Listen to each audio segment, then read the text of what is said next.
Hello दोस्तों, welcome my YouTube channel. दोस्तों, आज आप सबके लिए लेकर आए हैं यूपी ट्रिपल सी के लिए। यदि आप बीपीओ की तैयारी कर रहे हैं या जूनियर असिस्टेंट या आगामी लेखपाल या मंडी परिषद, तो आपके लिए ये सेशन बहुत इम्पोर्टेंट होगा। क्योंकि अभी पिछले देखा गया जो पेपर हुआ है यूपी ट्रिपल सी का, यहाँ से क्वेश्चन हर पेपर में एक दो क्वेश्चन आया था इस टॉपिक से। तो ये जो टॉपिक आज करवाने वाले हैं बहुत इम्पॉर्टेंट है, जो कि मशीन लर्निंग, डेटाबेस से और एआई से संबंधित है, आईओटी से, है ना। और आप कह सकते हैं क्लाउड कंप्यूटिंग से, बहुत सारा इम्पोर्टेंट टॉपिक है। तो आप सब देख सकते हैं। तो यहाँ से हमेशा पेपर में आया है, अभी जो 9-10 सेट हुआ है पीछे पेपर, तो इसी को ध्यान में रखते हुए, ताकि आप सबको अगर यहाँ से क्वेश्चन आ जाए तो कोई दिक्कत ना हो, है ना। बस एक वीडियो में सारा का टॉपिक इसमें कंप्लीट हो जाएगा। तो चलते हैं देरी ना करते हुए आपके क्वेश्चन की तरफ। क्वेश्चन क्या है, इसमें थ्योरेटिकल क्वेश्चन है ना। ताकि एक जब आप इसके बाद प्रैक्टिस करेंगे तो अच्छे से आप सबका कवर हो जाएगा। तो देखिए क्या है, बिग डाटा एनालिटिक्स से जुड़े प्रमुख टर्मोलॉजी और उनके कार और एग्जाम्पल, है ना, जैसे पीछे पेपर में पूछा गया था। तो सबसे पहले देखते हैं बिग डाटा क्या होता है ना, बहुत इम्पोर्टेंट है। बिग डाटा की कार क्या है, बहुत बड़ी मात्रा जिसको बोलते हैं वॉल्यूम, है ना, और तेज होता है जिसको बोलते हैं वेलोसिटी। ये सब जो कीवर्ड है ना बिग डाटा के हैं। और विविध प्रकार जिसको बोलते हैं वैरायटी, और वाले डेटा संग्रहित, प्रोसेसेस और विश्लेषित करना, इसका काम होता है बिग डाटा का। ठीक, जैसे सोशल मीडिया पर उपयोगकर्ताओं की पोस्ट, कमेंट और लाइक्स का विश्लेषण करके ट्रेंड्स पता करना, है ना। तो ये बिग डाटा है, बहुत इंपॉर्टेंट है। आगे देखिए वॉल्यूम क्या होता है ना। इसका काम होता है कि डेटा की विशाल मात्रा को मैनेज करना, है ना। जो डेटा बहुत बड़े बड़े डेटा होते हैं ना, जैसे यूट्यूब का ही हो गया डेटा हो गया ना। तो आप सब देखते हैं कितना वीडियो एक ही दिन में, कितना हज़ारों वीडियो अपलोड होता है ना। तो इतना सारा जो वॉल्यूम है यूट्यूब का डेटा को इकट्ठा करने का बहुत बड़ा होगा, कहीं पर होगा, मैनेज यही तो करता है। जैसे खाली वीडियो नहीं, उसका लाइक, उसका कमेंट, है ना, बहुत सारा चीज़ मैनेज करता है। जैसे अब देख लीजिए फ्लिपकार्ट का ही हो गया, पर डे पता नहीं कितना हज़ारों ऑर्डर आता है ना, उसका डेटा होता है ना, एड्रेस पूरा होता है। अमेजन पर प्रतिदिन लाखों ऑर्डर और उपयोगकर्ता के डेटा जमा होते हैं ना। तो ये सब कहाँ होते हैं, वॉल्यूम इन सब का मैनेज करता है। आगे देखिए वेलोसिटी क्या होता है, कार क्या होता है, डेटा के तेज़ी से जनरेट होने और प्रोसेसेस करने की क्षमता को क्या बोलते हैं, वेलोसिटी बोलते हैं, काम इसका होता है। और जैसे ऑनलाइन पेमेंट गेटवे, है ना, जैसे पेटीएम में सेकंडों में लाखों का ट्रांजैक्शन हो जाता है, तो किसके कारण, वेलोसिटी के कारण। क्योंकि इसमें देखते स्पीड कितना होता है, अमाउंट आपका लाखों होता है, पेमेंट आपका सेकंडों में होता है। ठीक है। आगे देखिए वेरासिटी, शायद यही क्वेश्चन पूछा गया था ना, वेरासिटी क्या होता है बिग डाटा के। तो इसका काम क्या होता है, काम होता है कि विभिन्न प्रारूप, जैसे टेक्स्ट हो गया, इमेज हो गया, वीडियो हो गया ना, वाले डेटा को हैंडल करना वेरासिटी के अंतर्गत। जैसे हॉस्पिटल में मरीजों का मेडिकल रिकॉर्ड होता है, एक्स रे रिपोर्ट होता है, और वीडियो कॉन्फ्रेंस डेटा होता है ना। ये सब किस में पूरा ये सब रिपोर्ट होते हैं या वेरासिटी के अंतर्गत आते हैं। अब देखिए हडूब, हडूब क्या होता है, तो डिस्ट्रीब्यूटेड सिस्टम पर डेटाबेस को प्रोसेस करता है हडूप, है ना। जैसे नेटफ्लिक्स यूजर्स की वॉच हिस्ट्री का विश्लेषण करके नए शो रिकमेंड करना, है ना, हडूप का काम होता है। अच्छा, कभी कभी आप देखते होंगे ना, जैसे फ्लिपकार्ट हो गया या अमेजन हो गया आप कोई चीज़ वहाँ पर ऐसे सर्च करते हैं ना, जैसे जूता हो गया, मोबाइल हो गया, कुछ भी सर्च करते हैं, तो उसी से रिलेटेड आपका बहुत सारी जानकारी और आगे देता रहता है ना। तो वही रिकमेंड करता है आपके द्वारा दी गई जानकारी के हिसाब से। देखिए मैप रिड्यूस क्या होता है, बहुत इंपॉर्टेंट है, शायद ये भी पूछा गया था, है ना। तो बड़े डेटाबेस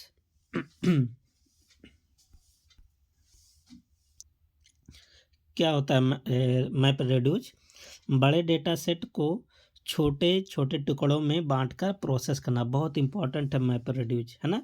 और उसे भी देख लिया, रिड्यूज मतलब क्या होता है, कम करना। देखिए उदाहरण क्या है, जैसे गूगल पर सर्च क्वेरीज क्वेरीज का विश्लेषण करना, ठीक है। आगे क्या है, HDFS बहुत इंपॉर्टेंट है, इसका फुल फॉर्म आपकी बार कोई ना कोई एग्जाम में पूछा जाएगा, है ना। तो Hadoop distributed file system, Hadoop HDFS का पूरा नाम है। इसका काम क्या होता है, काम बहुत इंपॉर्टेंट है, बड़े डेटा को क्लस्टर में स्टोर करना। जैसे ई कॉमर्स कंपनियों द्वारा कस्टमर डेटा को सेफली स्टोर करते हैं, ठीक है। आगे क्या है, NoSQL, है ना, अनस्ट्रक्चर्ड डेटा को मैनेज करता है। जैसे मैंगो डीबी का उपयोग करके सोशल मीडिया पोस्ट पर स्टोर करना, इसका काम होता है। और डेटा माइनिंग क्या होता है, बहुत इंपॉर्टेंट है डेटा माइनिंग, है ना। डेटा माइनिंग का काम क्या होता है कि डेटा से छिपे पैटर्न को ट्रेंड्स ढूंढना, है ना। जैसे बैंकों द्वारा फ्रॉड ट्रांजैक्शन की पहचान करना है, पहचान करते हैं ना। जैसे कभी कभी हो जाता है बैंकों से फ्रॉड ट्रांजैक्शन हो, तो उसका जो लोकेशन उसको पता हो कि कहाँ गया पैसा, किस पते पर गया ना, तो इसी के माध्यम से पहचान करते हैं डेटा माइनिंग के माध्यम से, क्योंकि सब डेटा उस पर रहता है ना।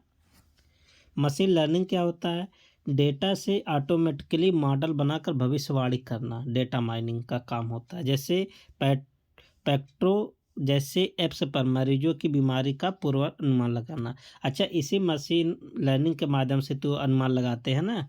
जैसे आप सब जो डिजिटल वॉच होता है ना, जैसे ब्लड प्रेशर भी माप लेते हैं, है ना, डिजिटल के माध्यम से। या मौसमों की भविष्यवाणी भी कर सकते हैं ना, करते कि हाँ आगामी मौसम कैसे रहेगा, कैसा नहीं रहेगा, है ना। तो आप सब देखते होंगे कि बिना कुछ किए डिजिटल के माध्यम से शरीर के बहुत कमियों की बता देता है कि आपके अंदर पानी की कमी है, खून की कमी है ना, ऐसा होता है। तो मशीन लर्निंग के बेस पर बताता है। आगे क्या है, डेटा लेक। डेटा लेक क्या होता है, कच्चे डेटा को उसके मूल डेटा में स्टोर करना, डेटा लेक होता है, ये भी इम्पोर्टेंट है। जैसे एक कंपनी द्वारा सभी कस्टमर इंटरेक्शन डेटा को एक ही जगह जमा करना, ठीक। अच्छा, ETL क्या होता है, एक्सट्रैक्ट ट्रांसफॉर्म लोड, पूरा नाम इसका याद होना चाहिए, ठीक। काम क्या इसका होता है, डेटा को सोर्सेस से निकाल कर उससे प्रोसेस करके टारगेट सिस्टम में लोड करना, इसका काम होता है। जैसे रिटेल कंपनियों द्वारा सेल्स डेटा को वेयर हाउस में ट्रांसफ़र करते हैं, ठीक। और डेटा वेयर हाउस क्या होता है, ये भी बहुत इंपॉर्टेंट है ना, ध्यान से इसको याद कर लीजिए। इसका काम क्या होता है, विभिन्न स्रोतों से डेटा को इकट्ठा करके विश्लेषण करने के लिए तैयार करना। जैसे SBI बैंक द्वारा ग्राहकों के लोन हिस्ट्री का सेंट्रल डेटाबेस बनाते हैं, ठीक है। और प्रेडिक्टिव एनालिसिस क्या होता है, इतना इम्पोर्टेंट नहीं है, फिर भी जानते रहिए कि ऐतिहासिक डेटा के आधार पर भविष्य के रुझान को बताना, है ना। इसमें क्या होता है ना, प्रेडिक्टिव जैसे भविष्यवाणी करना, जैसे उसके पिछले कर्मों के आधार पर क्या करना, भविष्यवाणी करना कि आगे क्या करने वाला है ना। जैसे मौसम विभाग द्वारा बारिश का पूर्व अनुमान लगाना, मतलब पिछले डेटा के आधार पर इसमें क्या किया जाता है, भविष्यवाणी किया जाता है। और रियल टाइम एनालिसिस, ये तो बहुत इम्पोर्टेंट है लाइव डेटा का तत्काल विश्लेषण करना, इसका काम होता है। जैसे उबर द्वारा यूजर्स की लोकेशन के हिसाब से कैब अलर्ट करना ना। जैसे क्या इसमें देखते, उबर जो कंपनी है, देखते हैं ना कि कहाँ पर ज़्यादा लोकेशन है, भीड़ भाड़ है, कहाँ पर यात्रीगण ज़्यादा है ना, उसी अनुसार अपना क्या कहता है, लोकेशन को सेट करता है ना, जैसे उसको पैसे की कमाई हो जाए और डेटा विजुलाइजेशन क्या होता है, बहुत इंपॉर्टेंट है। डेटा को ग्राफ या चार्ट के रूप में दिखाना, क्या इसका काम होता है।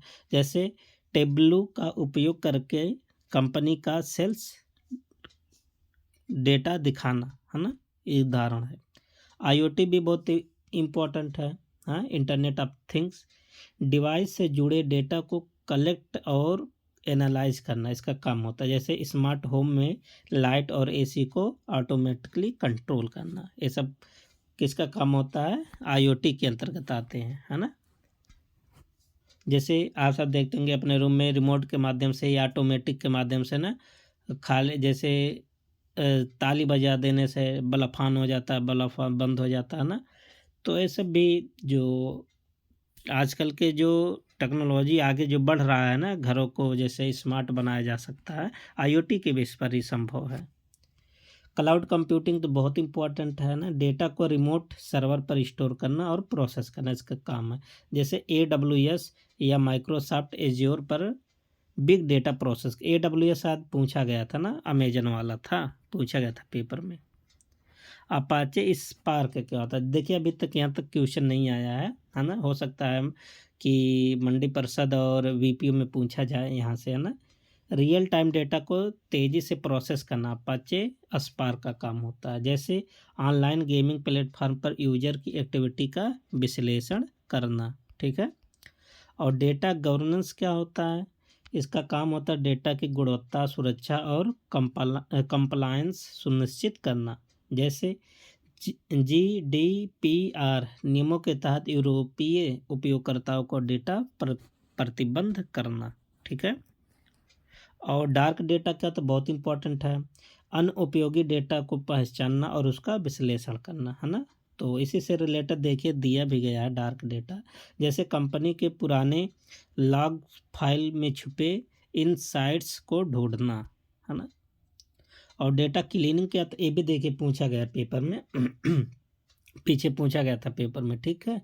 डेटा क्लीनिंग क्या होता है, डेटा से एरर, डुप्लीकेट या अधूरी इन्फॉर्मेशन को हटाना, है ना।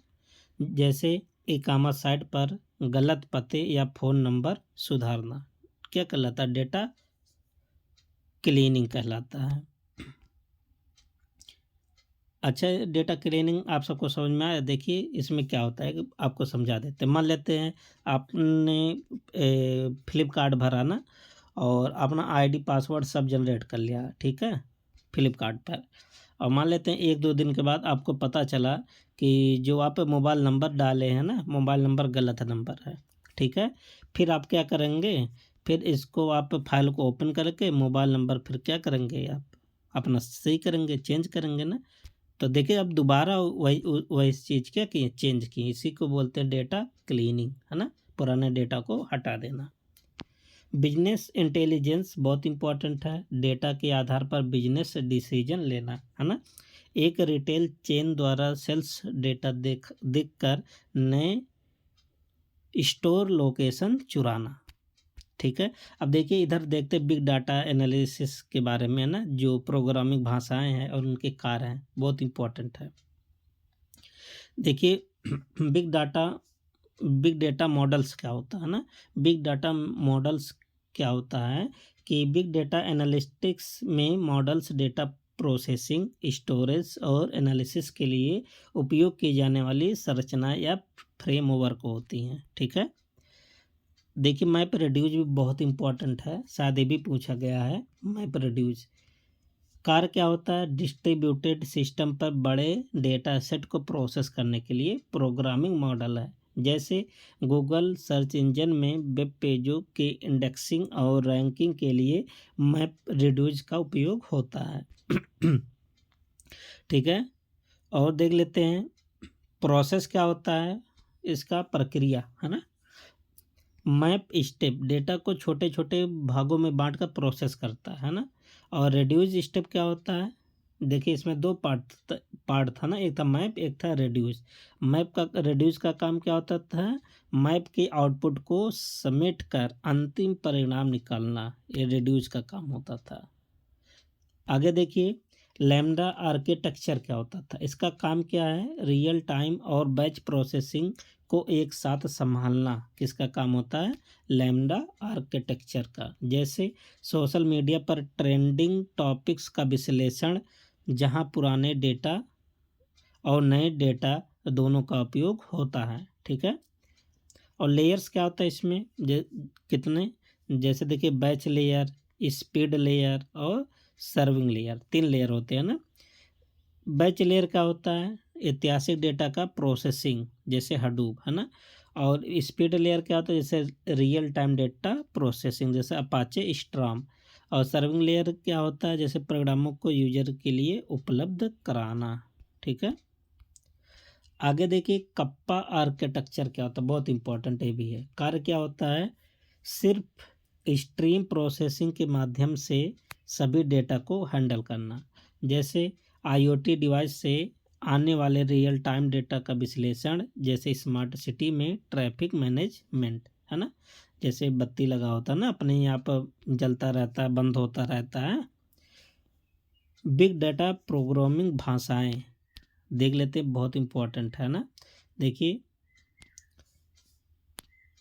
बिग डेटा एनालिसिस में निम्नलिखित भाषाएं प्रयोग होती हैं। कौन कौन सा, पाइथन, है ना। एआई की जो आर्टिफिशियल इंटेलिजेंस है ना, सबसे ज़्यादा भाषा ये यूज होता है।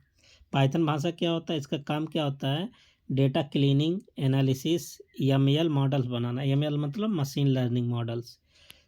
लाइब्रेरीज क्या होता है, जैसे डेटा मैनिपुलेशन, है ना। और बड़े डेटा प्रोसेसिंग करना। और क्या होता है, डीप लर्निंग लाइब्रेरीज के अंतर्गत आता है। जैसे एक ई कॉमर्स कंपनी ग्राहकों के पिछले खरीदे गए डेटा विश्लेषण करके उन्हें पर्सनलाइज ऑफर भेजती रहती है ना। जैसे आप मान लेते हैं कोई जूता खरीद लिए ना अमेजन से, फिर आप देखेंगे ना कुछ दिन के बाद, है ना, कुछ दिन के बाद 2-4 महीने बाद फिर आपको ऐसे ऐड दिखाएगा, है ना, उसी जूता का आपको बार बार ऐड दिखाता रहता है ना। तो इसी के अनुसार होता है लाइब्रेरीज। आर एक भाषा है, बहुत इंपॉर्टेंट है। आर भी क्या है, एक भाषा है। इसका काम क्या है, सांख्यिकी विश्लेषण और डेटा विजुलाइजेशन। और पैकेजेज क्या होता है, डेटा फिल्टरिंग और क्या कहता है, ग्राफ बनाना इसका काम होता है। उदाहरण जैसे हेल्थ केयर में मरीजों के डेटा से बीमारियों के पैटर्न का पता लगाना। ठीक है, और आगे देखिए एक है SQL। काम क्या होता है, संरक्षित डेटा को क्वेरी करना और मैनेज करना। जैसे अपाचे हाइव, हडूप पर SQL जैसी क्वेरी। उदाहरण क्या है, बैंक में ग्राहकों के ट्रांजैक्शन डेटा से फ्रॉड का पता लगाना। ठीक है, अगला भाषा क्या है, स्काला, है ना। काम क्या होता है, अपाचे स्पार्क के साथ हाई स्पीड डेटा प्रोसेस करना। एग्जाम्पल ऑनलाइन स्ट्रीमिंग प्लेटफार्म जैसे नेटफ्लिक्स पर यूजर्स व्यवहार की रियल टाइम विश्लेषण करना। ठीक है, और जावा भी भाषा है। काम क्या है, हडूप जैसे फ्रेमवर्क के लिए कोर प्रोग्रामिंग, है ना। और उदाहरण जो क्या है इसका, लॉग फाइलों से एरर पैटर्न को ढूंढना, है ना। बिग डेटा टूल्स और उनके कार्य। अब देखिए यहाँ बिग डेटा के कौन कौन से टूल्स है ना, जैसे अपाचे हडूप। अपाचे हडूप क्या होता है, इसका फुल फॉर्म अभी ऊपर बताए थे ना, हडूप डिस्ट्रीब्यूटेड फाइल सिस्टम, है ना। काम क्या होता है, डेटा को डिस्ट्रीब्यूटेड तरीके से स्टोर करना। और मैप रिड्यूस क्या होता है, बड़े डेटा सेट को प्रोसेस करना। ठीक है, इसके टूल्स हैं। दूसरा क्या है, अपाचे स्पार्क। काम क्या है, रियल टाइम प्रोसेसिंग और मशीन लैंग्वेज लाइब्रेरीज प्रदान करना। जैसे फिनटेक में क्रेडिट कार्ड फ्रॉड का पता लगाना, है ना। तीसरा टूल्स क्या है, अपाचे काफका। कार्य क्या इसका होता है, रियल टाइम डेटा स्ट्रीमिंग को हैंडल करना। ठीक है, और जैसे ऑनलाइन गेमिंग प्लेटफॉर्म पर यूजर्स एक्टिविटी को ट्रैक करना। देखिए आप सब खाली इसका वर्क याद कर लीजिए ना, कि अपाचे स्पार्क, अपाचे काल्फा का काम क्या होता है ना, क्योंकि इसी हिसाब से क्वेश्चन बन जाता है ना। और बाकी थोड़ा और है, अब इसके बाद देखते हैं डाटा संग्रह क्या होता है। अपाचे काफका से रियल टाइम खरीदारी डेटा लेना, है ना। स्टोरेज क्या होता है, HDFS में डेटा स्टोर करना। स्टोरेज प्रोसेसिंग क्या होता है, स्पार्क जैसे स्काला पाइथन डेटा से डेटा को क्लीन और ट्रांसफ़र करना, है ना। और एनालिसिस आर एक भाषा है और पाइथन भी भाषा है ना, से एमएल मॉडल बनाकर ग्राहक को सेगमेंटेशन करना। विजुअलाइजेशन क्या है आपको बता दिए थे, है ना। तो देखिए दोस्तों, ये आपके लिए जो टॉपिक है ना बहुत इम्पोर्टेंट है ना, यहाँ से भी पीछे जो एग्ज़ाम हुआ है क्वेश्चन यहाँ से आया है। तो एक दो बार आप वीडियो को देख लीजिए, आप सबको समझ में आ जाएगा, ठीक है। क्योंकि ये टॉपिक ही ऐसा है ना जो थोड़ा हार्ड लगेगा आपको, ठीक है। तो हार्ड लगेगा बट पेपर में तो यहीं से आना है ना। अब मिलते हैं नेक्स्ट वीडियो में, तब तक के लिए best of luck, thank you.